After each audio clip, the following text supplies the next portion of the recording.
security policy of Joe Biden and the Democrats is precisely backwards. For 3.5 years, Joe Biden and the Democrats have undermined and weakened our friends and allies, and they have sent billions of dollars to our enemies. It is exactly opposite what you would be doing if you were actually focused on U.S. national security interests. Let's look at our enemies. Tragically, Joe Biden has been the greatest friend the Ayatollah Khamenei has ever had on planet Earth. Tragically, Joe Biden has been the greatest friend to Hamas and Hezbollah that there is on planet Earth. Now, those sound like extraordinary statements.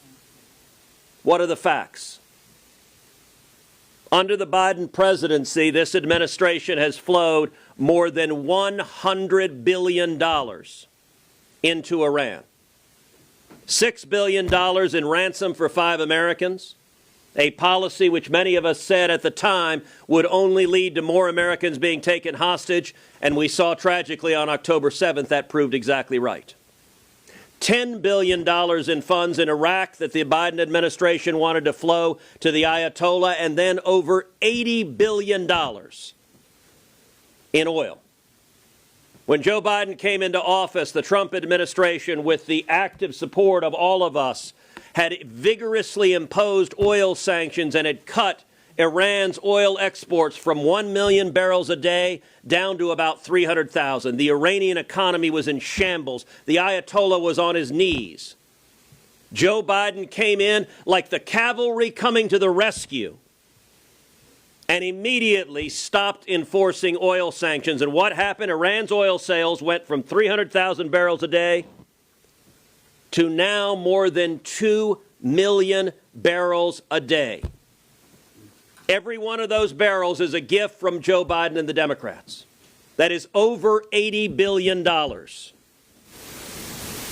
Mind you, this is from the same administration that does everything they can to kill oil and gas production in America while allowing a theocratic Ayatollah. Understand, the Ayatollah chants with mobs, chants death to America and death to Israel. And Joe Biden has said, here's $100 billion. This seems like a great idea. And what happened with that $100 billion? Well, 90% of Hamas's funding comes from Iran. 90% of Hezbollah's funding comes from Iran. October 7th was in a very real way funded by money given by Joe Biden and the Democrats to Iran and Hamas and Hezbollah. And by the way, Biden also sent hundreds of millions of dollars into Gaza, even though many of us said, if you send it to Gaza, it will go to Hamas and be used for terrorism. They knew that. They agreed with that. The Biden administration concluded it was, quote, highly likely the money would go to Hamas for terrorism. You know what they did? They waived the anti-terrorism laws and said, send it anyway. Where are we now? Where we are now is the Biden administration is sending money right now to Gaza. Many of us said if you send the money to Gaza, it will be seized by Hamas. What happened? The first shipment came in and boom, immediately seized by Hamas, exactly like we said. But they're combining it with blocking weapons to Israel. The Biden White House has been the most anti-Israel administration this nation has ever seen. Literally from day one, the Biden White House has been undermining Israel at every step of the way. When October 7th happened, when Hamas death squads were murdering 1,200 innocent civilians, were raping women and little girls, while the attacks were happening, the Biden State Department sent out a tweet at 3 in the morning saying Israel must not retaliate. There should be no military response. That tweet was disgraceful. I called it out at 3 in the morning, and they deleted the tweet within minutes. The next day, Tony Blinken, the Secretary of State, sent another tweet, said, I just talked with the Turkish foreign minister. We agreed Israel must not retaliate, must not strike back. I called that tweet out again. They deleted it again. Where are we today?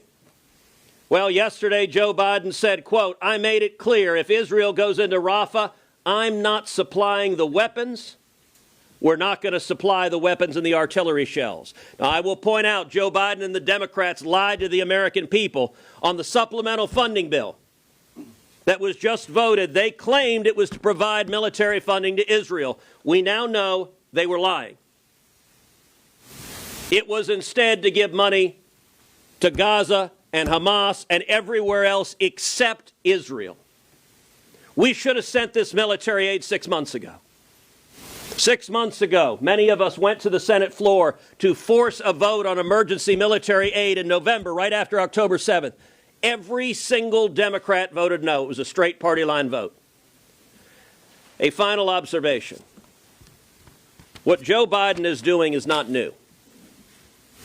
He has spent decades attacking and undermining Israel. Yes, it is true the radical left wing of the Democrat Party, the pro-Hamas wing of the Democrat Party is on the rise, is on campuses, and the Democrats are terrified of them. All of that is true. Yes, it is true they're terrified they're going to lose Michigan unless they give in to the pro-Hamas wing of the Democrat Party. But understand, these sentiments are not new for Joe Biden. In 1982, when, by the way, I was 11 years old. Yeah, you're young. There you go, Ted. In 1982, Joe Biden was a senator from Delaware, and he confronted Israel's Prime Minister Menachem Begin during his Senate Foreign Relations Committee testimony. And you know what Joe Biden was doing in 1982? Same damn thing he's doing in 2024. He threatened to cut off aid to Israel in 1982. And Prime Minister Begin responded as follows, quote, "Don't threaten us with cutting off your aid. It will not work. I am not a Jew with trembling knees. I am a proud Jew with 3,700 years of civilized history. Nobody came to our aid when we were dying in the gas chambers and ovens. Nobody came to our aid when we were striving to create our country. We paid for it. We fought for it. We died for it. We will stand by our principles. We will defend them. And when necessary, we will die for them again, with or without your aid." Even though Joe Biden wants to abandon Israel, and even though the Democrats in the Senate and House apparently support him in wanting to abandon Israel, America does not, and we should not let him. We should stand together and say, America stands united with Israel, and Hamas should be utterly destroyed.